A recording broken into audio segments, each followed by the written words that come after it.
Je ne m'attendais pas à ce que cela soit aussi rapide. Je ne m'attendais pas à ce que cela me fasse autant de bien. Comme ça, aussi facilement.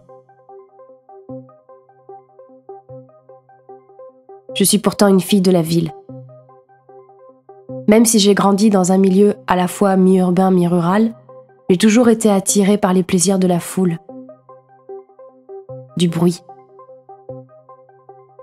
des lumières,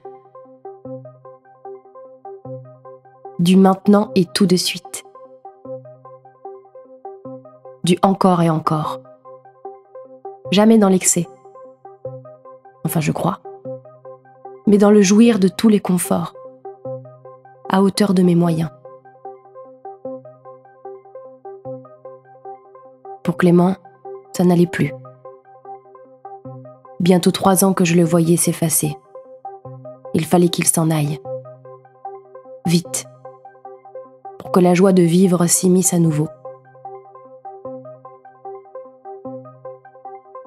Et moi, même si ça n'allait pas, même si le vide creusé dans mon ventre ne parvenait pas à se combler, j'attendais de voir.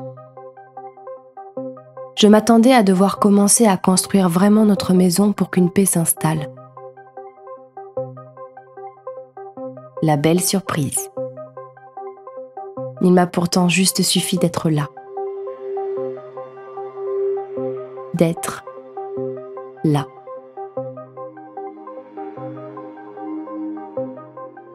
Mais en sachant que je n'aurais pas à m'en aller.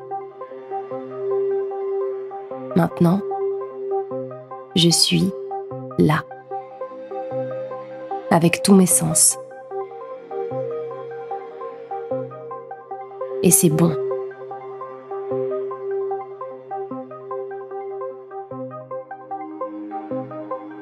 Encore aujourd'hui, ce n'est pas simple de discuter avec des gens au sujet de ce que l'on peut ressentir quand on a conscience que tout meurt. Très lentement, et à la fois plus vite que jamais.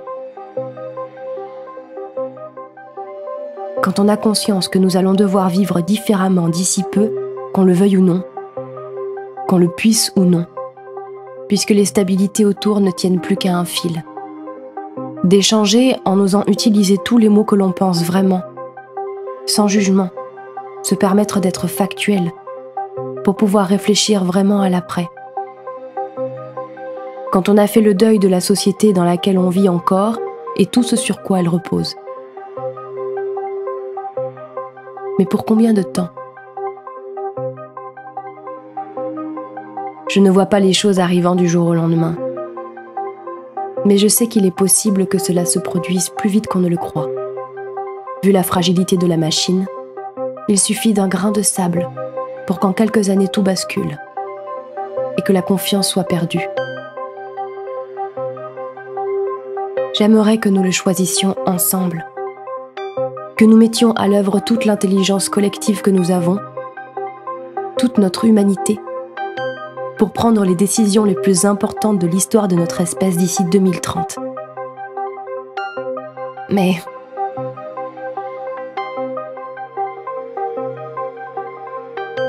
et là, c'est le vide. Et le creux dans mon ventre rejaillit à nouveau. On a appris à vivre ensemble, lui et moi, depuis que j'ai compris qu'il ne s'en irait jamais. Mais j'apprends à le rendre moins fort, à limiter sa présence, et parfois, presque, à l'oublier. Ici, je souhaite me donner la liberté de parler de lui si j'en ressens le besoin. Je crois qu'il est bon de verbaliser, et qu'il est bon, pour quiconque ressent les mêmes choses, de les entendre venant d'un tiers.